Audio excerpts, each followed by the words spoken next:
Hello everyone, welcome to class 12 math with Priya. तो आज हम देखने वाले हैं इंपॉर्टेंट क्वेश्चन जो कि मैट्रिसेस से हमें गिवन है। तो क्वेश्चन क्या है? क्वेश्चन है हमारे पास, if A and B are symmetric matrices of the same order then show that A B is symmetric if and only if A and B commute that is A is equal to B A. तो A B is equal to B A अगर है तो हमारे पास A B symmetric matrix होगा। यहाँ पे important word क्या है? If and only if. ठीक है, इसका मतलब क्या है हम अभी आपको बताएंगे। यहाँ पे क्या लिखा हुआ है? ए एंड बी जो है सिमेट्रिक मैट्रिसेस है। तो सिमेट्रिक मैट्रिक्स क्या होती है? अगर हमारे पास ए जो है सिमेट्रिक मैट्रिक्स है, इसका मतलब क्या है कि ए का ट्रांसपोज ए के इक्वल होगा। अगर बी सिमेट्रिक मैट्रिक्स है, इसका मतलब क्या है कि बी का ट्रांसपोज बी के इक्वल होगा।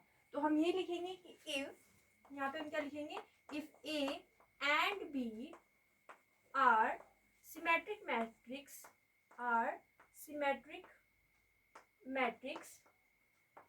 देन सिमेट्रिक मैट्रिक्स की क्या कंडीशन होती है कि उसका जो ट्रांसपोज है वो उसी के इक्वल होता है। मीन्स ए ट्रांसपोज किसके इक्वल होगा? ए के। तो हम यहाँ पे क्या लिख देंगे? A transpose is equal to ए।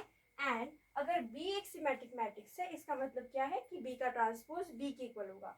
तो हम यहाँ पे क्या लिख देंगे? बी का transpose is equal to B. ठीक है, तो यहाँ पे हमारे पास अगर ए एंड बी जो है सिमेट्रिक मैट्रिक्स है तो ए का ट्रांसपोज ए के इक्वल होगा, बी का ट्रांसपोज बी के इक्वल होगा। अब हमें यहाँ पे क्या प्रूव करना है? Show that A B is symmetric, कि ए बी जो है वो सिमेट्रिक होगा अगर ए एंड बी जो है वो कैसे करते हैं? A B is equal to B A हो। यानी कि ए बी जो है, ए बी का हमें क्या प्रूव करना है?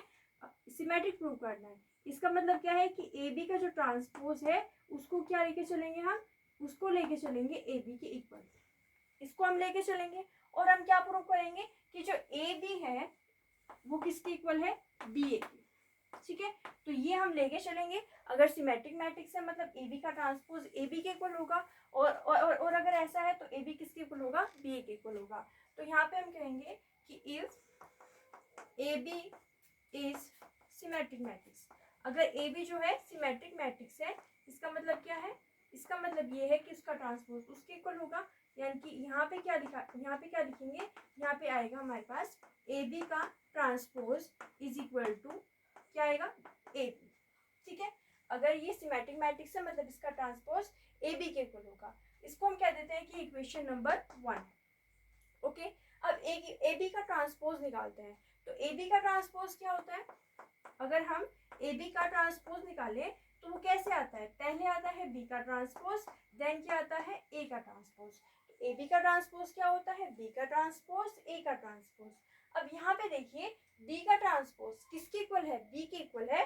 क्यों? क्योंकि बी तो एक सिमेट्रिक मैट्रिक्स है, मतलब हम यहाँ पे क्या लिख देंगे? बी। ए का ट्रांसपोज, तो ए का ट्रांसपोज किसके इक्वल है? ए के इक्वल है, क्योंकि ए एक सिमेट्रिक मैट्रिक्स है, मतलब हम यहाँ पे क्या लिख देंगे? B A. ठीक है, तो यहाँ से ए बी का जो ट्रांसपोज है वो किसके इक्वल आ जाएगा? ये इक्वल आ जाएगा बी ए के। ठीक है, ये हो गई हमारे पास इक्वेशन नंबर 2। अब दोनों इक्वेशन को आप देखिए, ऑब्जर्व कीजिए कि ए बी का ट्रांसपोज किसके इक्वल है? ए बी के। हमने निकाला ए बी का ट्रांसपोज तो वो किसके इक्वल आया? बी के। ए की लेफ्ट हैंड साइड इक्वल है मतलब राइट हैंड साइड भी क्या होंगी? इक्वल होंगी। इसका मतलब क्या हो गया कि ए बी जो है वो किसके इक्वल हो गया? बी ए के। ठीक है, अब यहाँ पे ए बी किसके इक्वल आ गया है? बी ए के इक्वल आ गया है। बट एक वर्ड लिखा हुआ है इफ एंड ओनली इफ।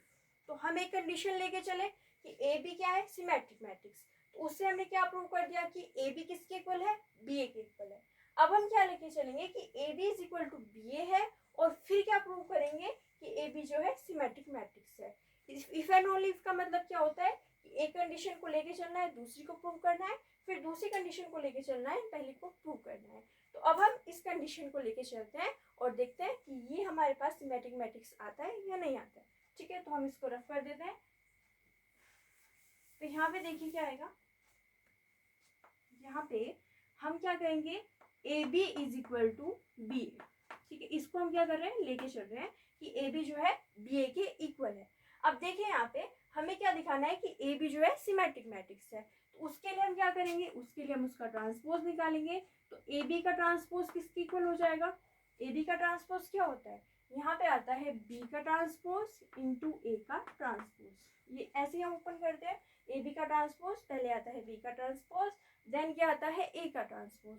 अब क्योंकि जो हमारे पास मैट्रिक्स है वो कैसी मैट्रिक्स है, सिमेट्रिक मैट्रिक्स है, इसका मतलब हम यहाँ पे क्या लिख देंगे, इसका मतलब हम यहाँ पे लिख देंगे बी का transpose is equal to B, A का ट्रांसपोज किसके इक्वल हो जाएगा, ए के। यहाँ पे आप लिख दीजिए बिकॉज बी का transpose is equal to B and A का ट्रांसपोज किसके इक्वल है, ए के इक्वल है। ठीक है, तो ये किसके इक्वल आ गया, बी ए के इक्वल आ गया। अब यहाँ पे बी ए जो है वो हमने इस तरीके से लिख दिया। अब यहाँ पे देखिए ए बी का जो ट्रांसपोज है वो किसके इक्वल आ गया है, बी ए के इक्वल आ गया है, बट जो बी ए है वो किसके इक्वल है, ए बी के। ये हम लेके चल रहे हैं, इसके जगह पे हम क्या लिख सकते हैं, ए बी, तो हम यहाँ पे पुट कर देते हैं ए बी। ये हमने कैसे लिख दिया, बिकॉज ए बी जो है वो किसके इक्वल है, बी ए के इक्वल है। ठीक है, तो यहाँ से क्या आ गया, ए बी का transpose is equal to A B. ये कंडीशन होती है सिमेट्रिक मैट्रिक्स की। क्या कंडीशन होती है कि अगर हम एक मैट्रिक्स ले एक्स, यहाँ पे एक्स मैट्रिक्स है, उसका ट्रांसपोज निकाले और वो वही मैट्रिक्स मिल जाए तो एक्स क्या होता है, सिमेट्रिक मैट्रिक्स। अब यहाँ पे हमने एक्स की जगह पे ए बी ले लिया, ए बी का ट्रांसपोज किसके इक्वल आ गया है, ए बी के इक्वल आ गया है, मतलब ए बी क्या हो जाएगी, सिमेट्रिक मैट्रिक्स। इसका मतलब क्या है कि ए बी क्या है, सिमेट्रिक मैट्रिक्स। तो हम यहाँ पे लिख देते हैं hence A B is symmetric matrix. A B क्या हो जाएगी, सिमेट्रिक मैट्रिक्स। ठीक है, तो जो हमें प्रूव करना था कि हमारे पास ये जो कंडीशन है कि यहाँ पे अगर ये इसके इक्वल है तो ए बी क्या होगा, सिमेट्रिक मैट्रिक्स होगा।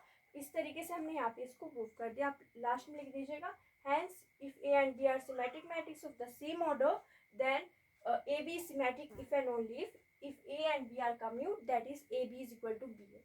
ठीक है, एक बार फिर से देख लेते हैं हमने इस क्वेश्चन को कैसे सॉल्व किया। सबसे पहले हमें यहाँ पे दिख रहा है सिमेट्रिक मैट्रिक्स।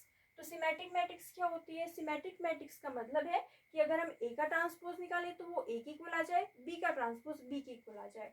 तो वही हमने कंडीशन ली कि A and B are symmetric matrix, that means कि ए का ट्रांसपोज ए के इक्वल है, बी का ट्रांसपोज बी के इक्वल है। अब हमें यहाँ पे क्या दिखाना है कि if A and B symmetric matrix है, अगर ए एंड ए बी जो है वो सिमेट्रिक मैट्रिक्स है तो यहाँ पे हम इसका क्या करेंगे, ट्रांसपोज करेंगे, तो किसके इक्वल आएगा, ए बी के इक्वल आएगा। इसको हमने कह दिया इक्वेशन नंबर 1। अब यहाँ पे हमने कहा कि अगर हम इसका ट्रांसपोज ओपन करते तो क्या आता, बी का ट्रांसपोज इंटू ए का ट्रांसपोज। यहाँ पे बी के ट्रांसपोज को हम क्या लिख सकते हैं, बी, ए के ट्रांसपोज को हम क्या लिख सकते हैं, ए। कैसे हमने लिख दिया, ये जो वैल्यूज हमें यहाँ पे दी हुई है आप यहाँ पे साइड में मेंशन कर दीजिएगा कि बी का ट्रांसपोज बी के इक्वल है, ए का ट्रांसपोज ए के इक्वल है, तो वहाँ से हमने इस वैल्यूज को पुट किया है। ठीक है, अब इसका ट्रांसपोज किसके इक्वल आ गया, बी के इक्वल आ गया। तो हमने कहा कि लेफ्ट हैंड साइड इक्वल है मतलब राइट हैंड साइड इक्वल होंगी, दैट मीन्स ए बी जो है बी ए के इक्वल होगा। अब यहाँ पे ये कंडीशन लेके चले, इसको प्रूव किया। अब ये कंडीशन लेके चलेंगे कि A B is equal to B A है, तो हमने यहाँ पे कहा कि ये हमें क्या है, गिवन है, उससे हम क्या कहेंगे कि ए बी का ट्रांसपोज निकालेंगे। तो ए बी का ट्रांसपोज क्या होगा, बी का ट्रांसपोज इंटू ए का ट्रांसपोज। तो यहाँ पे बी का ट्रांसपोज किसके इक्वल हो जाएगा, बी के, ए का ट्रांसपोज किसके इक्वल हो जाएगा, ए के। यहाँ पे हम इसको क्या लिख सकते हैं, ए बी, ये हमें गिवन है, तो हम यहाँ पे क्या कर देंगे, ए बी पुट कर देंगे। अब किसी मैट्रिक्स का ट्रांसपोज उसी मैट्रिक्स के इक्वल आ रहा है, मतलब ए बी क्या हो जाएगा, सिमेट्रिक मैट्रिक्स। ठीक है, तो इस तरीके से हमने इसको प्रूव कर दिया है। इफ एंड ओनली इफ में आपको 2 बार प्रूव करना होता है। ठीक है, तो आप इसका स्क्रीनशॉट ले लीजिए। Okay done. तो ये हो गया हमारे पास इंपॉर्टेंट क्वेश्चन। अगली क्लास में हम एक और इंपॉर्टेंट क्वेश्चन सॉल्व करेंगे। अगर आपको हमारी वीडियो अच्छी लगी है तो लाइक कीजिए, शेयर कीजिए, हमारे चैनल को सब्सक्राइब कीजिए। Thank you so much for watching.